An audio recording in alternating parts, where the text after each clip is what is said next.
All right, guys, welcome back. Welcome back. Excited to have you with us again this week. And we have got a review this week. This one came in from I'll nickname him. He put his real name on it, so I'll nickname him. This is from Cool Cody. So Cool Cody says, I appreciate all that you're doing for us fathers out there. We need a community of godly men to hold us accountable. I've missed the mark, but thought I was doing my best. Listening to you and the guests have shown me that God is calling me to be better for my family. I know you're a busy man, but I would appreciate some prayers for God to continue to lead and guide me. So thank you, Cool Cody. I really appreciate that. And love the fact that you led with humility and said, I realized I'm missing the mark and I'm going to ask for help. So something guys tend not to ever do. You just jumped right in with your first message to me. And I've been praying for you since your message came in, you, your wife, and your family. So thank you for the encouraging message. I really appreciate it. Thanks for refreshing me. So, and now we will jump in. We've got a fantastic guest today. We've got Dr. Kim Kimberling. He's been a professional counselor for over 40 years. Even better than that, he's been married for over 50 years, has 2 children, 5 grandchildren, and just a wealth of knowledge. He's got all kinds of degrees and fantastic ministry he leads called Awesome Marriage. Love the name. Dr. Kim Kimberling, welcome to the Journey of a Christian Dad podcast. Oh, it's so good to be here, Dan. Thank you for inviting me. I love what you guys are doing, and just in that letter that you just read, that review. I mean, what a great position God's got that man in to just become everything God created him to be, and that's what I know your goal is, and our goal at Awesome Marriage is to help people. If we're the people God created us to be, we're going to be good dads. We're going to be good husbands. All those things fall into place so much easier when we use God as our guide. So I love what you're doing. Oh, thank you. Thank you. So I've got a funny first question for you. Okay. I was with a group of guys today. We do a male leadership program and we work out, and somebody says, hey, what are you doing later today? And I said, well, really, really cool. I'm getting to interview a professional, guy. He runs a group called Awesome Marriage, and his name's Dr. Kim Kimberling. Oh my gosh, that sounds fantastic. Well, I've got a question for him. I said, yeah, what do you got? He says, ask him, how do we keep our wives happy? That's such a good question. Probably one every husband asks at one time or other in their marriage, because I think what I would really seriously say to that, I think, is consistently be kind to our spouse, uh, show empathy with them. So many times I think our spouse says something or does something and we think that makes no sense at all, but it does to her. And so if we take time to kind of put yourself in her shoes or ask some questions there and just be intentional, one of the things we did also in marriage, we have a one thing email that goes out Monday through Friday. And it's just one simple thing you do for your marriage every day. And we get comments from women. We've had so many comments from men, though, that say, I want to do something, I don't know what to do. So we try to put some tools out there to help them. But I think just over a course of a marriage, I would say our marriage is best when I am empathetic with her, when I'm kind to her, when I listen to her well, and when I value her. Just that she really is a gift that God gave me, and I think sometimes we lose sight of that. And so if we treat her like that, I think the other things just will fall into place. I think we think women are real complicated, and I guess in a lot of ways they probably are. I know none of us as guys ever seem to get the sex formula down. It works one time, and we're writing down every little thing we did, and next time none of it works. And so our lives are a little complicated, but I think that's the way God created them, and it gives us some more challenges. But basically, they are a gift and someone that if we honor them in the way God wants us to, and most of the wives I see are all in with their husbands. They are all in. And they just want us to lead, it sounds like. Yeah. Just as a servant, I was talking to a guy last week in counseling, and like a lot of us, I think, do. He's a leader in the business world. He is very successful in what he does, and so he tries to use those principles with his wife and family, and they just don't work because it's a different relationship. And so when we lead like Jesus and we lead like a servant and we show humility, that totally changes things. I mean, I think sometimes as guys, we're going to say, we act humble. We're going to have to send our man card to whoever processes those. But I think when you look at your wife and they see you humble, it's like, oh, wow, that warms their heart and it draws us to you. So I think it's a position that we need God's help to get to, for sure. Yes, yes, absolutely. So one guy says, well, you could open it with that question, then like that would be the only question you need to ask. We could talk about that for a long So time. goodbye. No, And I the think the other guy says, well, no, you can go the other direction. Like, no, you just can't make that happen. End of story. Podcast over. well, unfortunately, I think that that's where some guys kind of get at times. It's like I can't figure it out, and so I give up. And so the guys that are listening that maybe are on that close to that, don't give up. Just and one great thing, and sometimes I think we're scared as husbands to do that. Ask her, how can I love you better? What can I do that's going to make you feel loved? And my guess is she's going to have an answer. And then your job, then just follow that through. And I don't think it's going to be like you've got to buy her a vacation home in Bermuda or you've got to, buy her the most expensive car stuff. I think it's going to have to do with something relationally and something with God's help that you can do. Yeah, absolutely. Yeah, and a Yeah. different way of asking that question is maybe in the past. I remember in the past when you were really, really happy and really, really felt loved. Was That's there great. something that you can remember that I did that made you feel loved?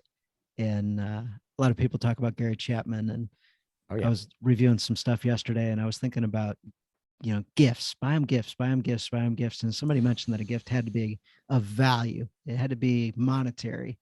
And I thought to myself, heck no, I think I like gifts, but I like gifts that are actually emotional ones where Yeah. somebody took some thought and wrote something. And today, as I walked into my office, there was a couple cards sitting on my desk, and they were, heartfelt thank yous for something.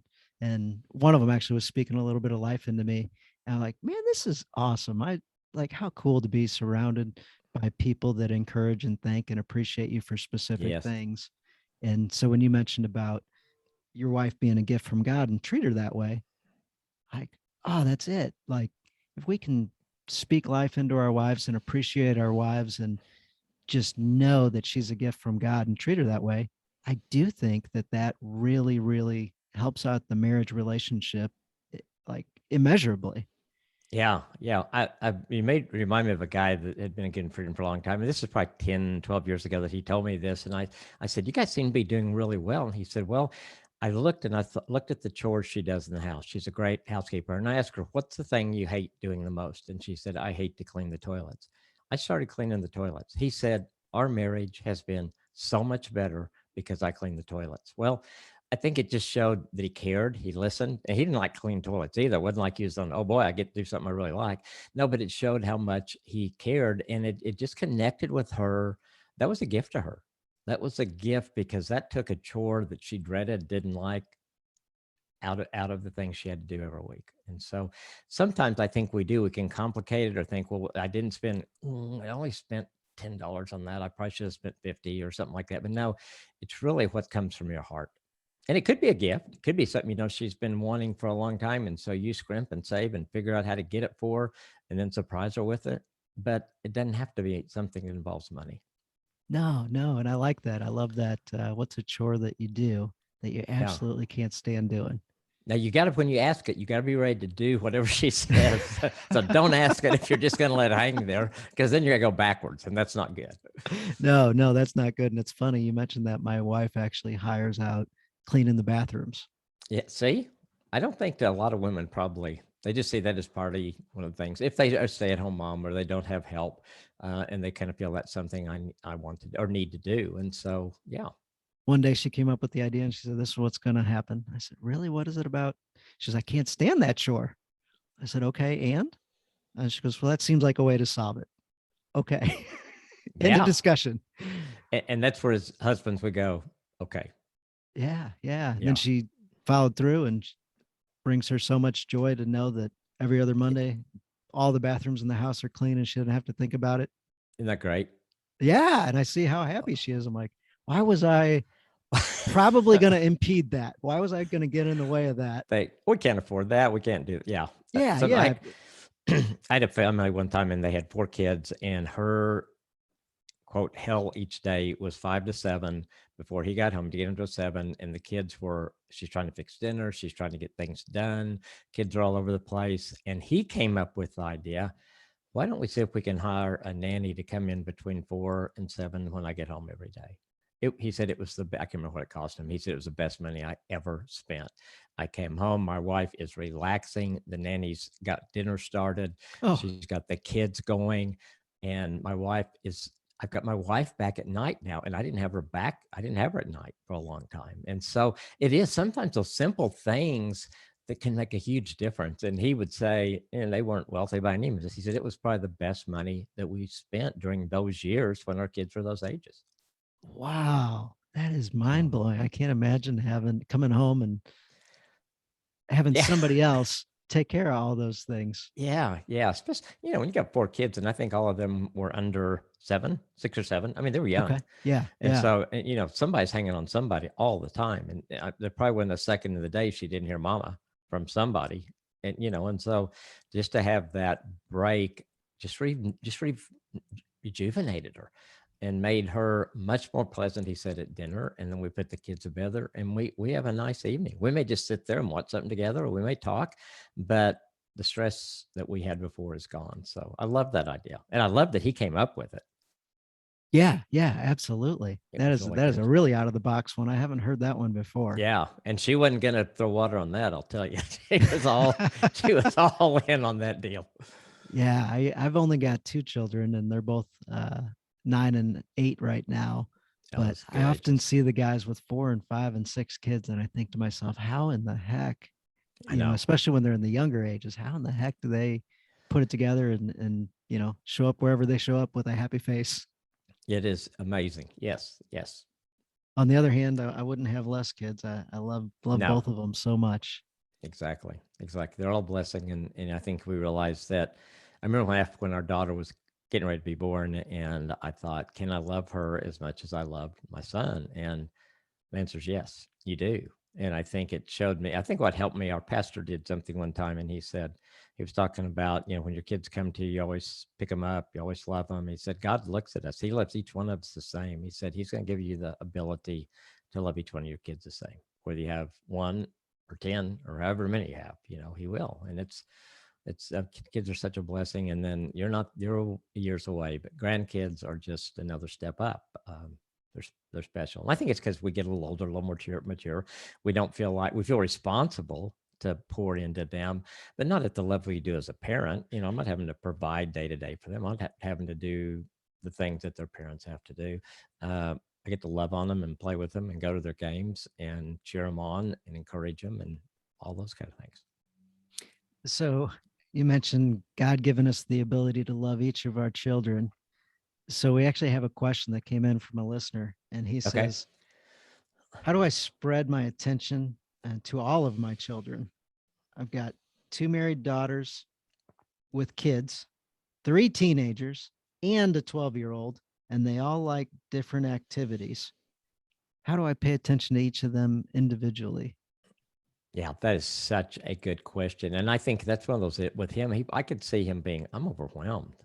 I think a couple of things. One, I think whoever's in front of you, be very intentional with them at that point. Make sure you're really present with that person. If one of the teenagers comes in and you're sitting there doing something on your phone, put your phone down and take advantage of that, even if it's just a couple of minutes, so that those people in your life know when they are in front of you that they have your undivided attention. Because I think it's really easy for us to keep looking at our phone when we answer a question, or to try to act like we're too busy, put our earpods in, and so the kids come in the room, we act they're not there. Take advantage of those touch points, is what we call them, that happen just naturally. If you're, in the morning, if one of your kids is eating breakfast at the counter and nobody else is in there, take 2 minutes and sit down and say, how you doing this morning? What's going on today at school? Anything you're looking forward to? Anything I can pray for you about? Things like that. And that brings up another thing. I think praying for each one of them and asking them, what can I be praying for you, is a great way to connect. And I think you see the fruit of that. You'll see God answer prayers. I think God just shows up in those ways. you tell your 12-year-old that you are praying for them because they told you to pray for something, and then God shows up. I mean, it's just a great faith building thing, and I think God's very faithful in those areas. And then I think trying to find one-on-one time with each, he's got a lot there, and so it may be he only gets that one-on-one time maybe a couple times a year with each one of them. But if you're doing the other things, taking advantage of those 2 to 5 to 10 minute times, I think that leads into the time that you do say, "Hey, I'm going to take one teenager a time a weekend this year, and we're going to go somewhere together. We're looking at them pick, and it's going to be dad and my teenager that time." It makes those more special because you've laid the groundwork. You've already connected. You're not going into a weekend with your teenager and you got to figure out who each other are. You've already kind of laid some of that groundwork, which makes those weekends or time you really do intentionally take a larger period of time much more productive and much more relationship building than if you didn't do those things. So those Yeah, are I've kind got of my thoughts. yeah, those are great thoughts. I've got a friend you mentioned couple of times a year with the one-on-one time and taking chunks of time. I got a really good friend who is very scheduled in his business life, but then his outside of business, he also schedules that very intentionally as well. So he's got a rotation schedule for when he does what with his kids. Not always every day does he have that scheduled, but he certainly has Saturdays scheduled. He certainly has out of town trips with his kids scheduled. And I'm like just blown away by his intentionality and he's got a lot of kids. Well, and I think the scheduling thing, sometimes I think we resist scheduling family, but I think sometimes we almost have to. We've got to know that that time is carved out and designated to spend time with whoever family it is. Uh, because if we don't, I think another week passes and we haven't done anything. I think we have to be pretty intentional about that and kind of build that in. And if you can find regular times and the family knows you're just kind of rotating different ones in there, they're going to look forward to that. They're going to know that you made that important. So there's a lot of good ways to do that. Um, and I think you can't forget your spouse. I mean, they've got to see you making her first. And if that's just the way you treat her, or, one of the things I did that I wouldn't even think about, but when the kids were little and, I'd come in the back door and there'd be a kid on each leg and dogs barking, but I would always go and find Nancy and give her a kiss and say, "How was Yeah. your day?" And I think that was a model for our kids that, okay, we're here and he's going to spend time with us, but his first choice is to go make sure mom's okay. And just those subtle things like that kind of help build that and build with your spouse. And then I think you got to have dates with your spouse. I think that's got to be a priority. And some people have told me, "Oh, we can't leave our kids at home," or blah blah blah. And I said, "You're modeling marriage for them. You want them to date when they're married? Well, yeah, okay, you got to model that for them. And if you don't, they may not either." And what do our kids love? They love hanging out with other kids. So Oh yeah. if we use that excuse of the babysitter costs too much money, I can't find a babysitter. Well, we can find other parents that have kids that our kids like. Yep. Hey, you want to go hang out at Billy's Friday night? Yes.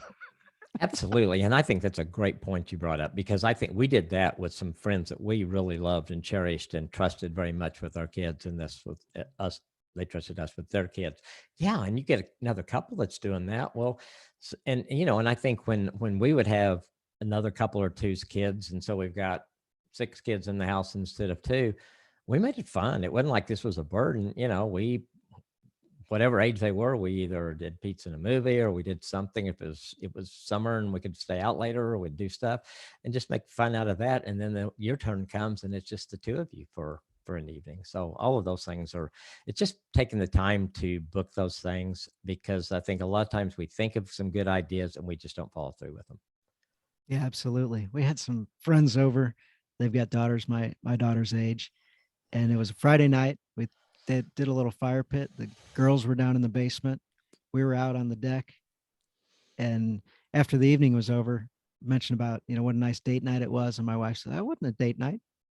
I said, "Well, what did we do?" She said, "Well, we had the kids." And where were they? Well, they were in the basement for like 2 or 3 hours. And what were we doing? We were with another couple that we really like in front of a fire, having Yeah. good conversation. And I'm like, "Sounds like a date night to me." She's like, "Huh, you tricked me." That's a pretty good trick, though. That Yeah. is good, and I think that's a great point because I think we can be real creative. Our team at Awesome Marriage that does a lot of our resources has designed a lot of date designs and their date nights at home, and they really got popular during the lockdown period that we were all in, and have continued to be. And I think people see you can have a really good date night at home, and it's okay to put your kids to bed an hour earlier. That's not going to scar them for life if you say tonight you're going to bed at 8 o'clock because Dad and I are having a date night. I've got a friend and he celebrates New Year's at 3 o'clock in the afternoon with his little kid. Uh-huh. Puts him to bed. It says, I don't feel like staying up that late. Oh, that's so good. So we have our own little party and we pretend that, It's that's the end of it's the the new year. And we have a big to do as my That's child funny. doesn't know the better and I don't have to stay up till midnight. That's great. That's great. So yeah, why not? So we were in Seven Secrets to an Awesome Marriage inside of our devotional group that we run inside Journey of a Christian Dad. And you had mentioned things on the calendar, time for your family on the calendar. And that was one of the things that was in that devotional was nice little group that you were with. And you said, all right, guys, what are your priorities? And everybody's like, I got this one. It's God, family, business. I know the answer to this one. I'm writing that down as my answer. And that's what I believe it is. And that's, I believe, how I run my life. And then the person leading the group says, all right, grab your phones and your calendars. Where's that time scheduled Yeah. for God first? Well, what about the family? I sure got a lot of work stuff in here. All that stuff's scheduled and planned. Yep. And they kind of got a lot of guys got their eyes opened, it sounded like. Oh, you could have heard a pin drop in that room. And I think all of us were thinking, oh my gosh, yeah, those are what I say my priorities, but they've got to be reflected in how we live our lives day to day, every day. And so yeah, it hit me hard. I think it was really impactful. And it was, my pastor said something a couple of years ago, and he was talking about just about how we use our time and talking really to all of us, really. But I think it hit me as a man. And he said, as a pastor, I do a lot of funerals. I do a lot of guys. I hear I'm with them in their last days. I've never had anybody tell me that they wish they'd spent more time at work, that they wish they had made more money, that they wish that they had climbed the corporate ladder a little faster. It's always, I wish I'd spent more time with my wife. I wish I'd spent more time with my kids. And I thought, that's really what it comes down to. And we get caught up in these other things. And there's nothing wrong with having a great job. There's nothing wrong with being successful, but it's got to be in balance. Mhm. Nancy's got to know that even when I'm in the counseling room all day with counseling people, that if she needs me, she can get to me, and we have a code so she can do that. And the kids the same way, if they know it, or if they know I'm counseling, they know that it's 6 o'clock. And some days my phone's ringing off the wall at 6 o'clock because they've all waited to say something to me. But they need to know that they're a priority. And I think a lot of times we just don't do a really good job of that sometimes. And I'm as guilty as anybody else. I've learned a lot of how important that is. I like that word priority. I heard in the past important, and for some reason, important and priority have just a very different um, spot. Like priority to me sounds like number one. Yes, Important absolutely. sounds like here's 10 things. Right. You could have probably 10 things that are important, but they can't all be priorities.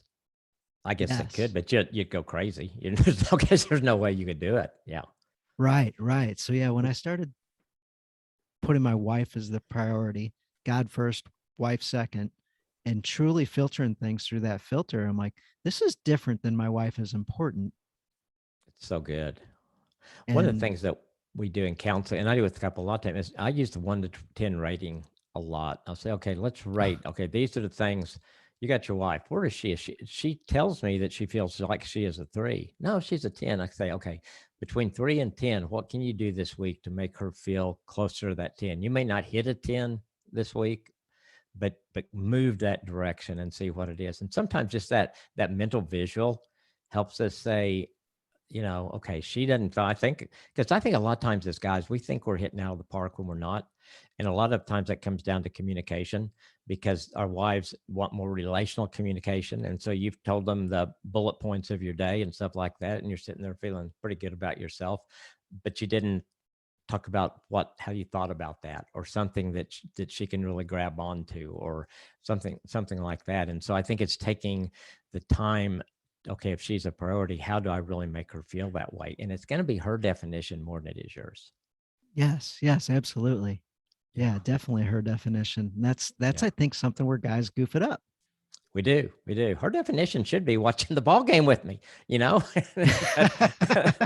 and it might be. I might have a wife that loves NBA basketball and loves going to games and stuff. But so that's great. But there's other things that, no, she's not. I would put as, I'd really like to do this, but it's not going to be the best thing for her. She's not going to want to do it as much. I'm sure you've heard the old joke about, "Hey honey, how come you don't tell me that you love me?" Like, "What do you mean?" Like, "I told you when we got married that I love you." Yeah. Like, "And if I change my mind, I will let you know." Yeah, that doesn't work very well, does it? No, but on the guy's side, Yeah, logical. That made sense. I made the commitment.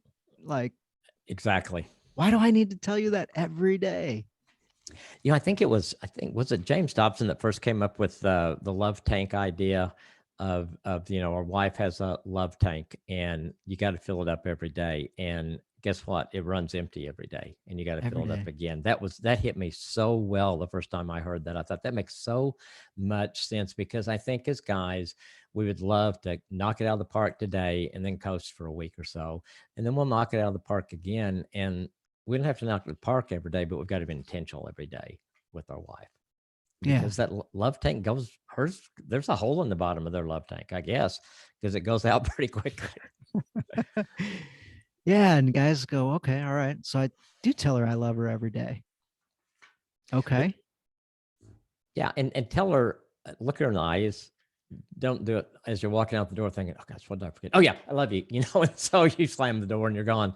I mean, just hold her hand, look in her eyes and say, I love you. And it may be a little awkward at first, but she's going to love it.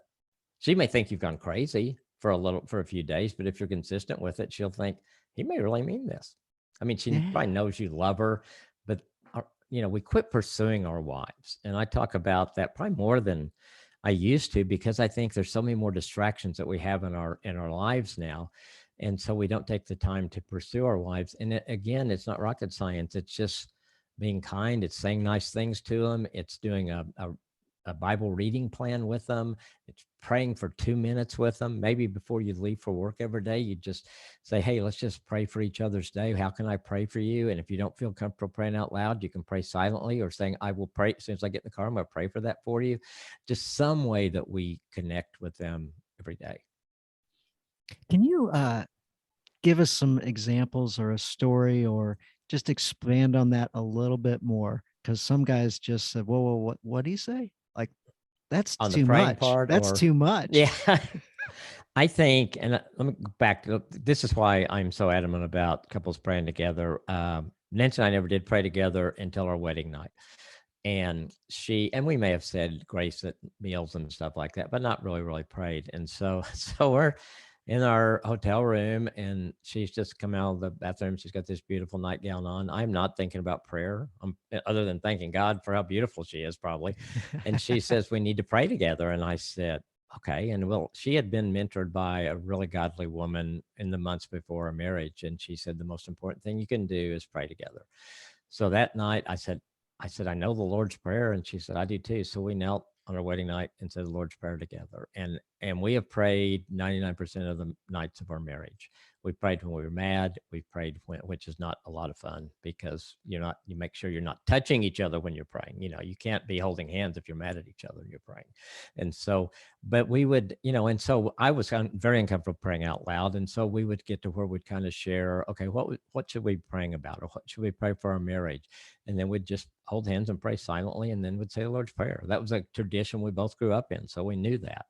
And so it's not like you're trying to get where you're doing this great oration with your spouse. No, it is just intentionally saying, And if all you do together is say, God, we have no clue what to do today, but we know you do. So will you help us in that? And you can, and you don't, it doesn't have to be, it's awkward at first. I get that. But it becomes a natural part as you continue to do it. It just becomes something that's like, if you don't do it, you feel like your zipper's undone or something, you forgot something that's important that day. And so you continue to do that. And I would just challenge guys to try it. And your wife you may have to revive her when she falls over, when you said we're going to start praying together. But, uh, and we have always done it at bedtime. We've always gone to bed together. I know sometimes that's a challenge for some couples, but that's always been just kind of part of our routine. I do have some couples because their schedules don't. And so what we've done in those instances, if say he stays up later because they have different schedules, work schedules and stuff, when she goes to bed, he'll go in with her and they'll have their time together, and then he'll go finish the work or the things he's supposed to do. But they take that's their cue is bedtime for her. For us, it was bedtime for us. And it's just, the YouVersion has been, I think, been such a asset to all of us. And I think so many guys that I work with for years that said, I do want to read the Bible with my wife. I have no idea. I opened it and it landed in Leviticus and they were killing bulls. And they said, that didn't work very well. And I said, yeah, probably didn't. But just, yeah. And so YouVersion plans, there's so many good plans. We have a bunch of plans for marriage on it. There's plans for just about everything. And it makes it so easy to sit there with your wife and pick a plan and say, let's do this once a day. And it probably takes 3 to 5 minutes at the most. And then when you finish that, you can pray. And goes back to what we talked about earlier about being intentional. It's saying, okay, this may not seem like it's making a difference today or even this week, but I promise you, if you do it consistently for even 90 days, you're going to see a difference. You're definitely going to see a difference in you and in her and in your marriage. Yeah, absolutely. So I've got a guy. He sent a message, and it was in your devotional, and it says, I'm in a strange place, feeling like my wife and I are the most connected we've ever been physically. We flirt, we have fun. Our love life is the best it's ever been. We're sweet on each other. We laugh together, but we're not connected when it comes to deeper issues. We don't have very deep discussions.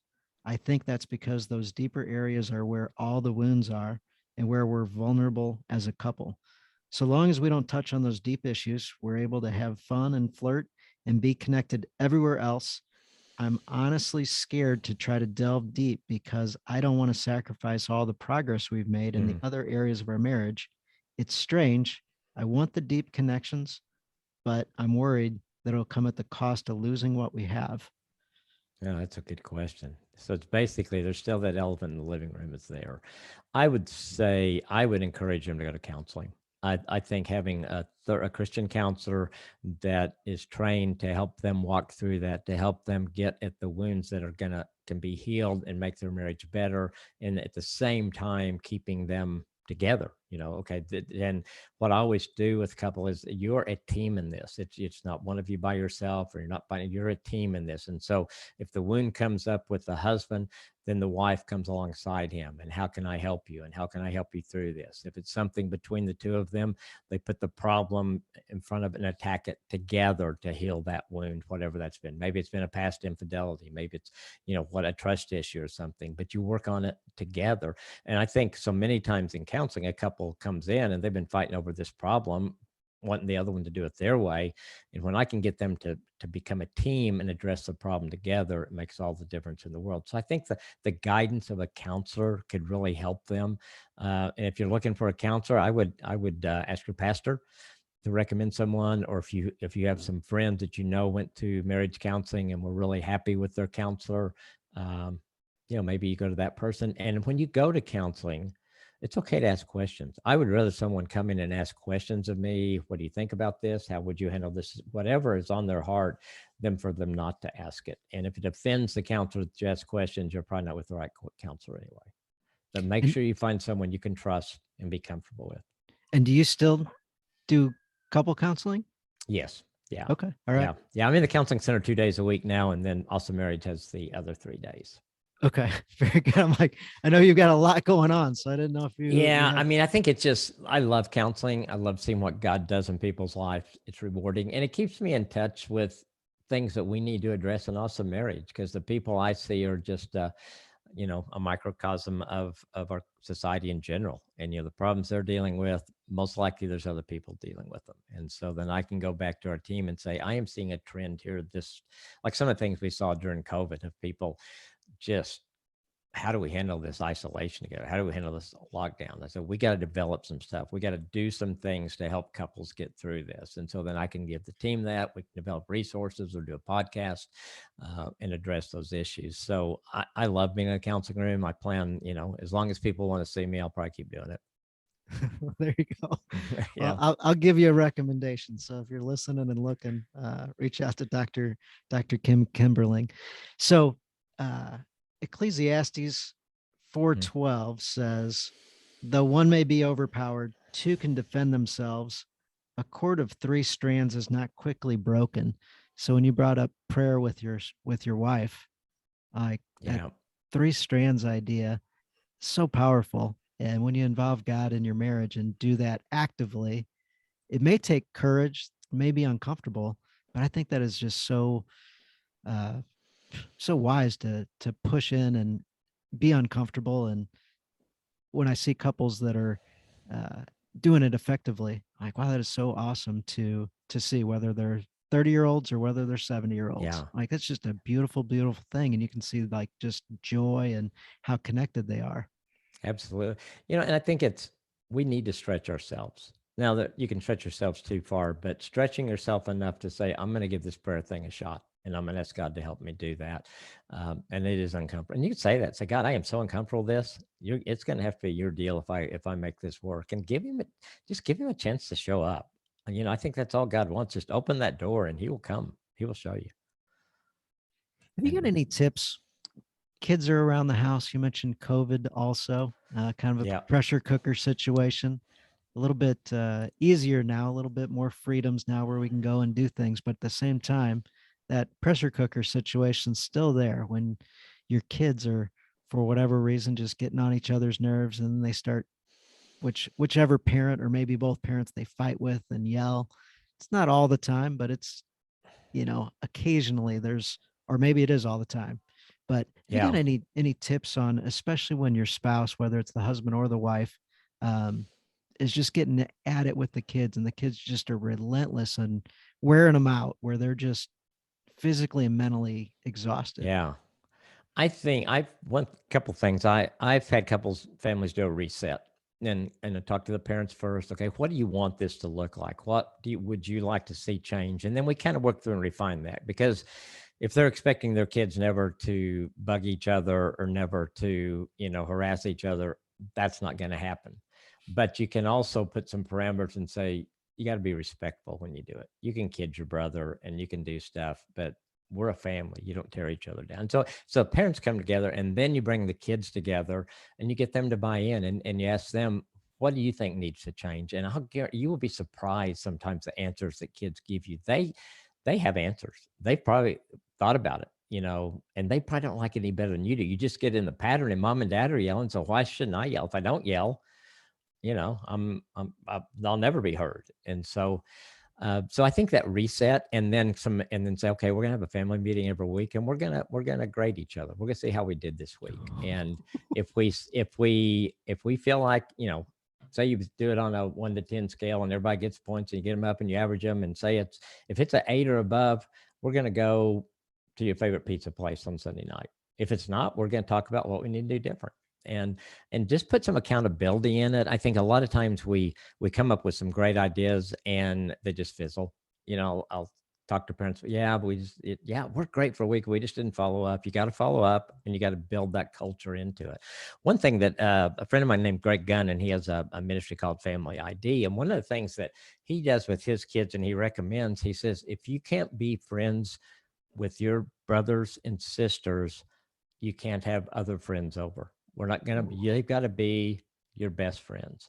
And when they're your best friends, you can bring somebody over, but you're not bringing somebody else in here when you are treating your siblings like that. And for their family, it really worked. It's amazing how it kind of shifted things. And one thing he said after, I think he said, or he told me about someone after a period of time, the kids weren't asking to have as many people over because they were really enjoying their siblings in a way that they hadn't. It was something that we didn't have that much trouble because a boy and girl and they're 3 years apart. I mean, they fussed a little bit, but my son was pretty much watching over his little sister and protecting her and stuff like that, you know. And they both probably have some jealousies at times, but it was never really a big deal. In some families, it's a big deal, and it's just chaos. And it doesn't have to be with 7 kids in the house. It can be 1 kid and it's the same scenario. But having a reset, talk about what you want it to be, everybody buy in, and it put some accountability in. I think it'll make a difference. And again, you can go to family counseling if you want. You know, I've done that with families. We all sit down and we do just kind of what I did, but parents didn't quite feel comfortable with making it work. And then we set 2 weeks. You come back in, and we're going to see how everybody did.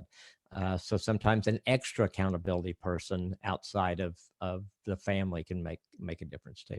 The thing is, if you think it's not good and it's going on and on and on, stop it. Just say, that's the whole insanity thing that we talk about in Seven Secrets, is doing the same thing over, expecting different results. You're gonna have to do something different and taking the initiative. And I think the husband as the leader, not in saying, domineering, but saying, hey, I want our family to be better. Our family does not represent what I think God wants us to represent. Let's do a reset. Let's start this over. Let's go to this counselor that has become a friend of mine, and let's let him kind of guide us, or let's start this Sunday night. Just take a step.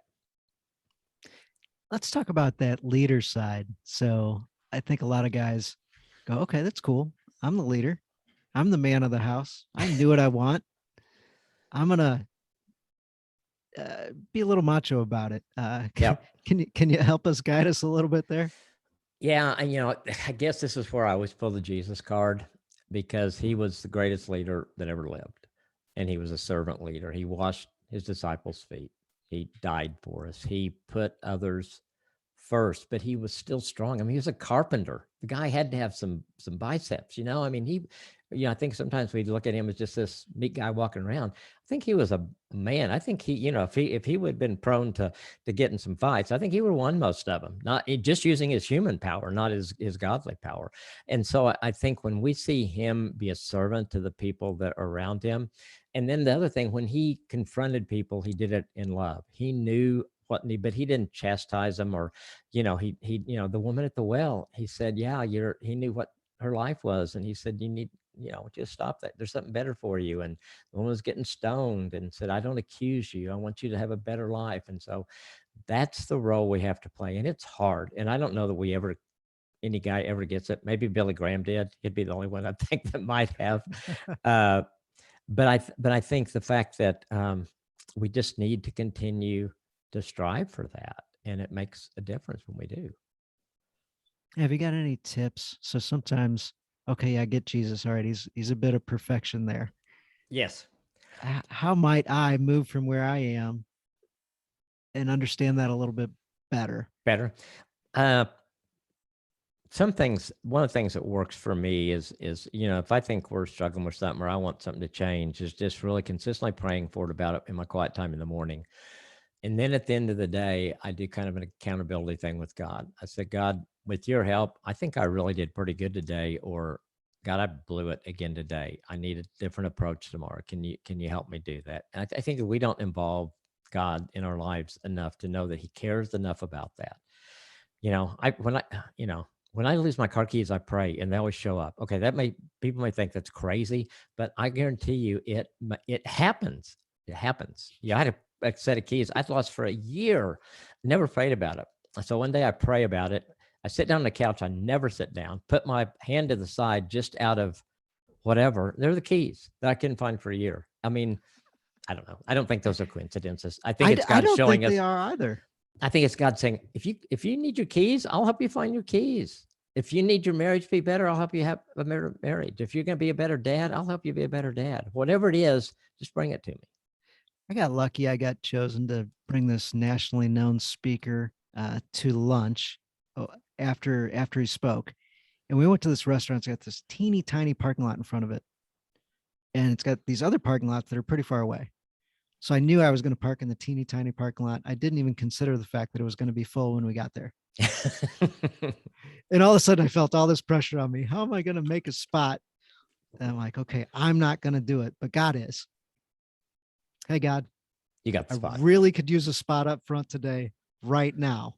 I've got this guy with me and this is my only Yeah. job. Like, let's make this happen.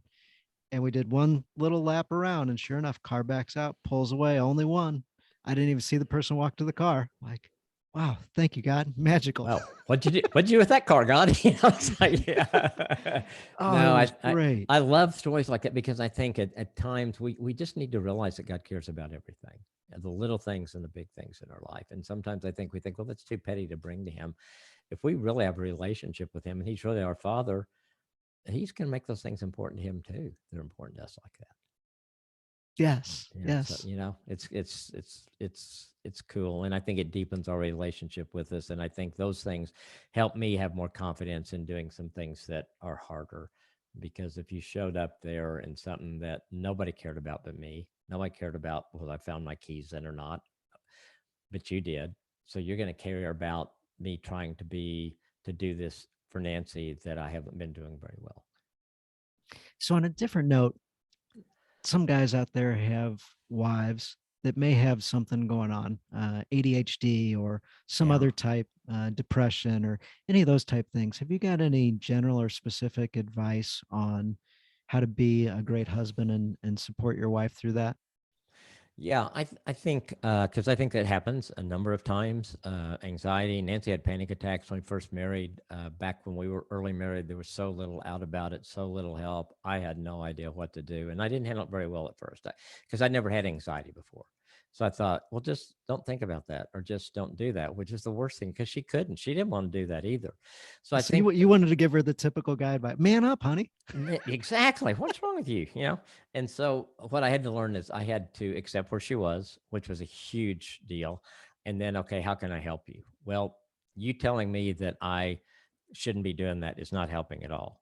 I would much rather you just sit there and put your arm around me and ask me to deep breathe or something that's going to help walk through it with me. I think you want to make sure that everything has been done medically that needs to be done. So go to a doctor appointment with her.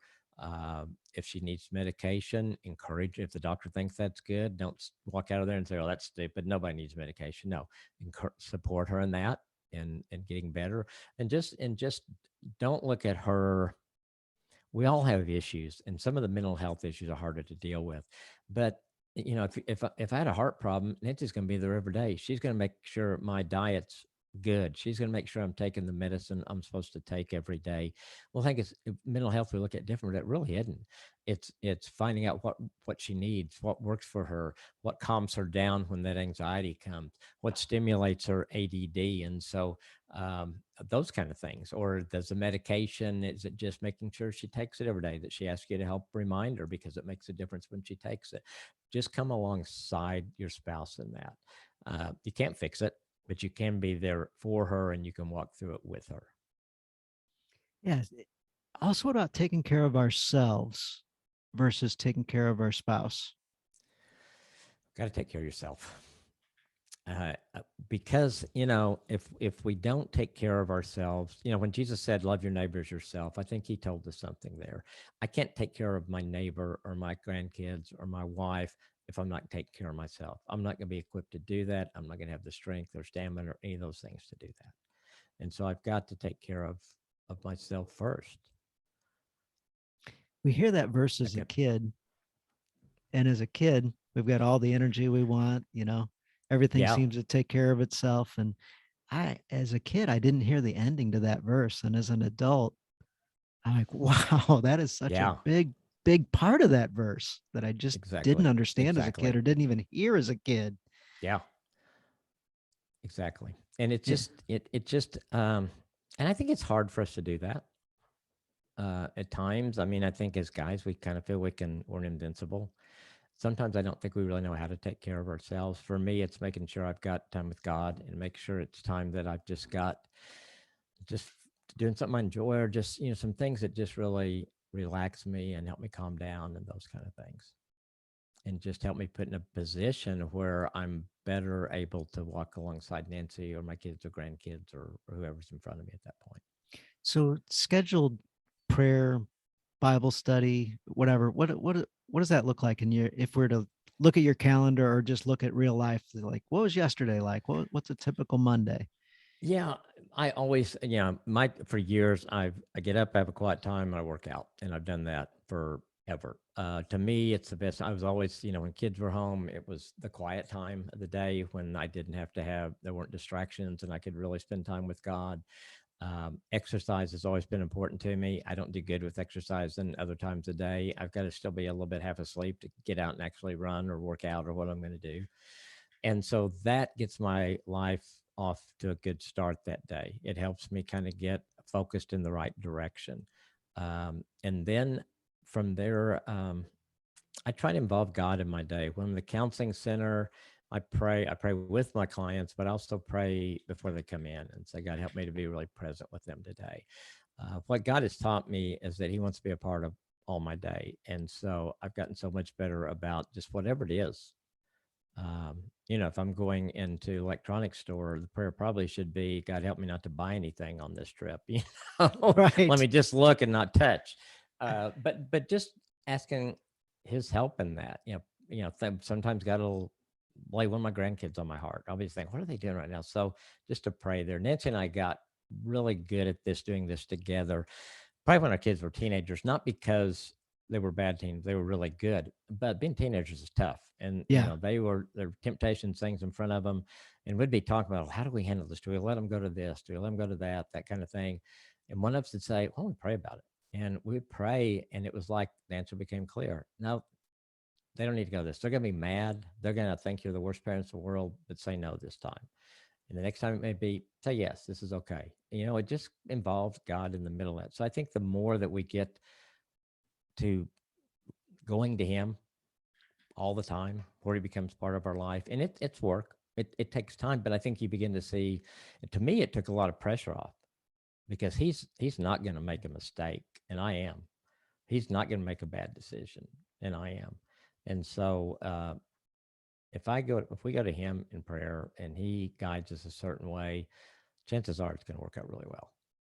Mm, that's so good. And I love how you takes it off you. That pressure comes off you. Yeah. Mike Matheny, the baseball player and coach, he thought he was going to get cut one day, and the manager of the team he was thinking he was going to get cut for was started getting on him about Bible study. And he says, "You Christians, I don't care for you guys. You guys choke under pressure, blah blah blah." And Mike got angry, like violently angry. Uh huh. And he looks up and he's like, "God, give me the words, because right now I just want to punch this guy in the mouth." Yeah. And he comes out and he says, "If that ever happens, if you see my guys choking under pressure, that's not what us Christians do. And that's not what we do in the Bible study." And he kind of let them have it, but he let them have it in a controlled way. And the That's manager cool. after that looks at him and he stops and he pauses and he says, "All right, I want you to do that Bible study in the clubhouse now." Wow. So good. Yes, yes. So yeah, our God can really take all that pressure off us. And it was great to hear that a, bigger time athlete, when he gets into the box and the pressure situation, says, "Hey, God, take this off me and just let me perform Absolutely. at my best and give you the glory." Um, so it's neat hearing guys allowing that pressure to fall off your shoulders. I know I've had Abs- many situations where I've been in that same spot, and hearing you say it, it's like, yep, that one's a key for me as well. well, and I think letting other people see us depend on God. Sam Macho, I don't know if you Sam is, he's a football player. He's done some ESPN stuff now. I played at Texas and played in the Which one? pros. And Sam Acho, Oh, yeah, yeah, yeah. as and so his book came out, and it was basically about when he became transparent enough, and he wept in the locker room, and Mm.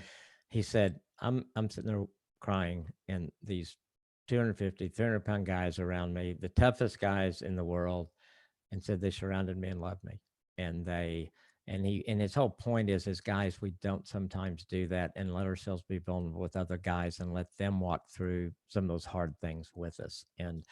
Um, I think those guys are there. We just need to. I think we need some men like that in our lives to help us through the things we're talking about today, or husband and wife, and relationship with God. And I think there's also times in our lives that we need another guy that can be there when things are rough, or can get in our face if we need somebody get in our face with. I want somebody that's going to love me enough to say, you've been meeting that girl down the hall. You seem like you're at the coffee bar when she's there every day now. I don't think that's a good idea. I think you need to go to the coffee bar or bring your own coffee at a different time. That loves me enough to say that and say, your marriage is more important to you, and it's certainly more important to me than to see you do something like that. Yeah, absolutely, guys. Yeah. Have eyes only for your wife. It pays dividends. Absolutely. One of the best prayers and that God laid on me years ago, and it was the prayer to have my sexual desire to be only for my wife, and I've prayed that consistently, and God's been very faithful in that because we live in a culture where there's a lot of distractions in that area, and You don't say. and it's, yeah, and we're human. I mean, my pastor said one time, he said, I was a man way before I was a pastor. He said, and it was actually during the summer, and some of the women were not wearing a lot of, well, they were wearing clothes, but you know how in the Yeah. summer get a little lax and stuff. He said, you guys are in the front row. I said, if you're gonna sit on the front row, please don't dress like that.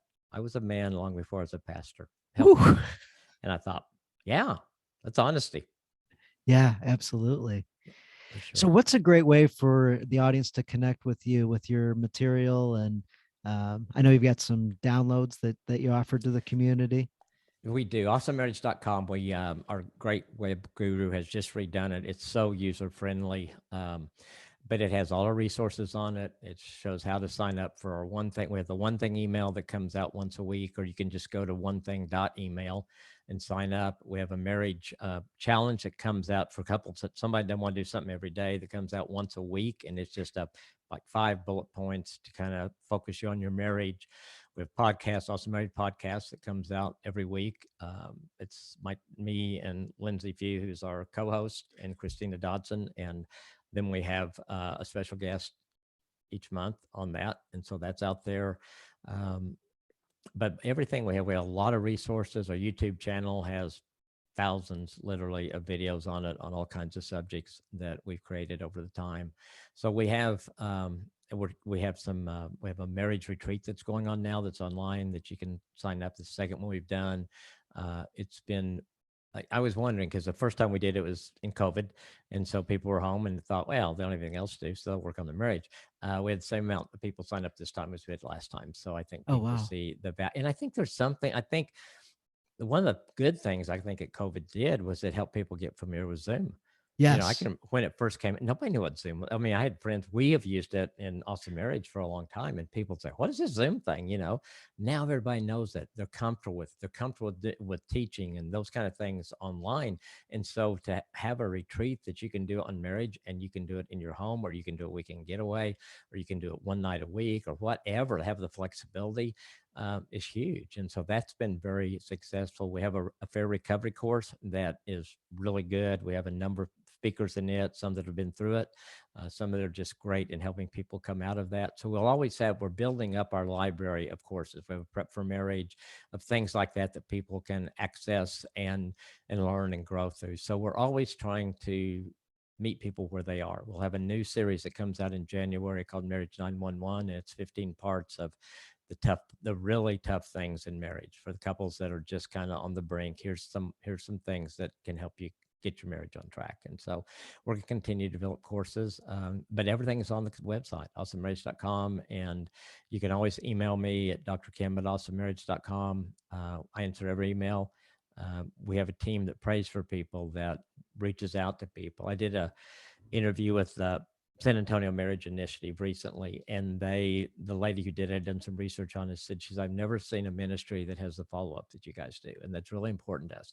If you go through one of our courses, you're gonna get follow ups for us. We're gonna ask you how you're doing. We're gonna send you some more resources to help you grow past what you signed up for, so you can continue on that journey. So I love that. awesomemarriage.com is the place. Yeah.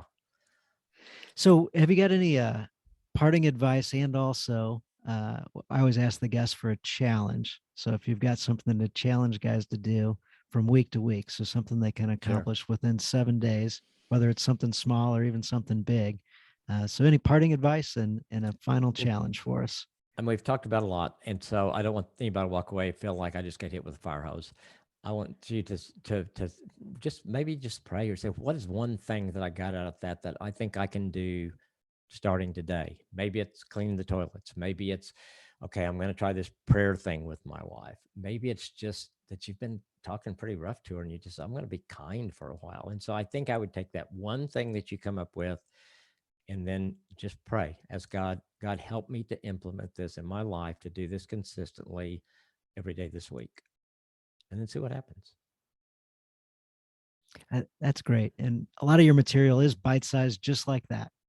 Yeah, it's just, if we have one success, then we're going to think, especially as guys, we like to conquer things. So I got that down. I'm cleaning the toilets. I'm saying nice words. I may even take her on a date next week. We just kind of build on it. Yeah, That is so true. That is so true. One success leads to another success. And well, I'll absolutely. keep trying. Yeah, I'll keep Yeah, trying. I'll going go for after the this next one. thing. Absolutely. Absolutely. Oh, that's fantastic. Is that the challenge you want to throw out there? Yeah, let's do that. Let's challenge to pick one thing that you feel that you see as important, and ask God's help, and do it consistently for a week and see what God does in your marriage. Don't tell you, and the other thing, don't tell your spouse you're doing it. Let her kind of wonder what's going on, because you're going to be doing something you probably haven't done, or doing something different than you were doing. Don't say a thing about it. And if she asks you, sure, don't lie to her. Just say, or you can say, I'm just kind of working on something. We'll talk about it Sunday, and then see what happens. That's great. I love that. Build a little suspense. Oh, we're going to talk Yeah. Sunday? That's new too. Exactly. Really? You realize it's still football season, don't you? Yeah. Yeah. Oh, that's wonderful. And guys, I'll throw an extra one out there. Check out Dr. Kim Kimberling's podcast. Also, he's got some really, really good podcasts, and he's got some 5 and 7 minute ones out there that are easy and bite sized for you to just, insert into your day whenever you want. So it's really, really good. If you like this Thank you. podcast, you'll like his as well. Yeah. We have a lot of fun with it. And we talk I about some hard things and yes, fun things. Oh, and that's something you're humorous. You're funny. oh, I, I think God gave us laughter. I think a lot of times, there's a picture that was in our Sunday school room growing up, and it was called Jesus laughing. And I think that was the image I wanted of Jesus. It was him just laughing. And I thought, of course he laughs. Of Of course he course. laughs. Of course God laughs. So yeah, humor is a great neutralizer, and I don't know, it just makes things fun. So yeah. Sometimes Excellent. my family gets tired of my humor, honestly, but I'm not on in that. People that just come and watch us, I guess I haven't done too much with them yet, so they still like it.